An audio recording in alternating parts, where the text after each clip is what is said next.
The concept of unsticking your mind really comes down to, I think of our lives like a journey in a car. So if you think about it, life is a journey. You're meant to enjoy the ride. But sometimes the ride isn't as enjoyable, especially when we have our foot gas. And what eventually happens, like when you're driving a car, sometimes we push a little hard, we go a little fast, forget the scenery on the side because we're so worried about getting to there, wherever there is. That just like if you drove on the highway, if you push too hard and you break the speed limit, you will have some consequences. Either you'll get a speeding ticket, you'll end up on the side of the road blowing a tire or a head gasket, or you'll crash and burn. And none of those are really good options. And I can say from personal experience, being stuck and being in a situation where you can't seem to figure out why what you're doing isn't working, it can be such a frustrating place to be, especially when you feel like, you come from experience or you've got education and you apply the same tactic or strategies to a situation, but you're stuck where no matter how hard you push down on that gas pedal, all it does is spin a lot of mud. You're just not moving. You're just stuck. You're just wearing yourself out, and over again, you can just feel that you're at that stage where this isn't working. Something has to change. So for me personally, the concept of unsticking your mind is like, how do we reverse engineer that? How do we realize that there's a way and a reason to get out of where we are? So I kind of view the way that I work with my clients is helping you calm down. Let's call the AA, get some, take you into the garage, do some work. Sometimes we need to clear the junk in the trunk and do some work under the hood, retire, add some new tires,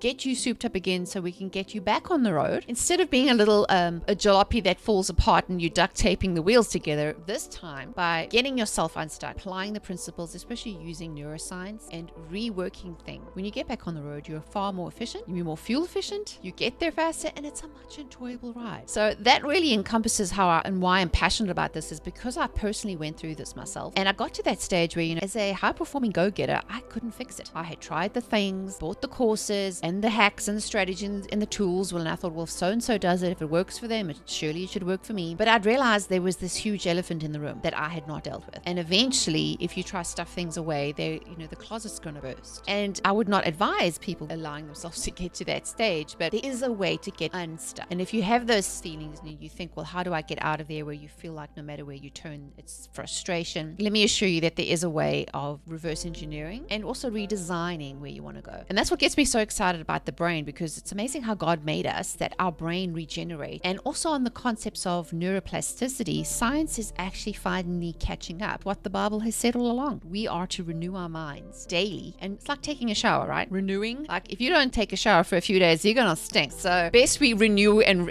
shower. I have mental showers in our minds. And that's really the concept and the basic of what I teach. And it's not just, hey, do this quick hack. It's teaching you lifestyle strategies and skills so that you can apply these for years to come. So I don't believe in quick fixes, but I believe in the long-term plan of doing the work and putting one step in front of the other so you eventually can unstick your mind. This is what I love about the concept, and I think this is where the world has had it wrong. We've been so inundated with the message that you're broken, you are your diagnosis, something's wrong with you, or you've done something wrong. And let me tell you, you're not broken. Nothing has gone wrong. You are a product of your environment and the way we were raised. And some things for good and some things for not so good. So a lot of the things that I realized that a lot of my clients, a lot of their mental programming has come from childhood. So if you think about it, as a 5-year-old, you got upset or rejected and you've held on to those feelings of resentment, rejection, unforgiveness, and you bring that into adulthood. That inner child has never been dealt with. You're still going to show up as a 5-year-old having a tantrum unless we actually process it. And that is why I'm a big proponent of going through things, because like the whole concept of breakthrough, you have to break something and you have to go through it. You don't get around it. You don't go behind it. And unfortunately, with the way the world is, it's all preaching just denial and placating and overeating, medication, distraction. So you don't deal with the elephant. And I'm like, how about we turn around and face the big giant and take the authority that we have, especially as children of God, is that He's already said, like you said, God has already given us the key. We just have to wield the weapons, use the tools, and apply them. We're not victims of our circumstance. We actually already have been given the victory. So we need to take authority, which is rightfully ours, and step into who God made us to be and what He's destined for us to do. Because it's almost like I have this vision of all these boxes in the post office in heaven, and God wants to ship them to the rightful owners. But every time He sends it, they get returned to sender, because the person is either on the wrong street, is not accepting it, or doesn't think that they deserve the gift. But God's like, it already has your name on it. You already have a mantle of a cloak that has your name stitched into the collar. You just have to be willing to say, okay, God, do what you need to do. I accept the calling. I accept the mantle. mental, help me get prepared so then I can be ready for whatever's next. And that is where I feel my calling and equip people, train, kind of like a boot camp style,